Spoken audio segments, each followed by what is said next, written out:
இந்த கோயிலானது 500 டூ 1000 வருஷம் பழமையான கோயிலுங்க. கற்குவேல் ஐயனார் அப்படிங்கிறது எப்படி வந்துச்சு அப்படின்னா, கற்குவா மரம்ங்கிறது முதல்ல இருந்துச்சு. ஸோ ஐயனார் வந்து இந்த இடத்துல குடிபுகுந்தனால கற்குவா ஐயனார் அப்படிங்கிறது காலப்போக்குல மருகி கற்குவேல் ஐயனார்னு மாறியிருக்கு. ஸோ இந்த கோயில்ல வந்து லாஸ்ட் இயர்க்கு இந்த இயர்க்கு என்ன டிஃபரன்ஸ் அப்படின்னு பார்த்தீங்கன்னா, பரம்பரை பூசாரிகள் இங்க நெறைய பேர் இருந்தாங்க.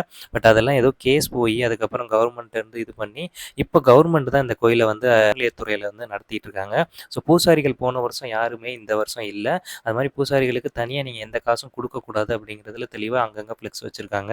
ஸோ மாலை தேங்காய் பழம் எதுனாலும் பூஜை பண்ணி கொண்டு போகிறீங்க அப்படின்னா சாமிக்கு தட்சணை போடுறது ஓகே, பட் பூசாரிகளுக்கு தனியாக நீங்கள் எது அப்படி கொடுக்க வேணாம் அப்படிங்கிறத அது தெளிவாக அதில் போட்டிருக்காங்க.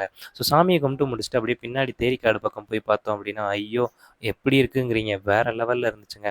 ஸோ அப்படியே சாமியை கும்பிட்டுட்டு அவர்கிட்ட ஆறலும் பெற்றுட்டு நம்ம அப்படியே வீட்டுக்கு கிளம்பி வந்தாச்சு.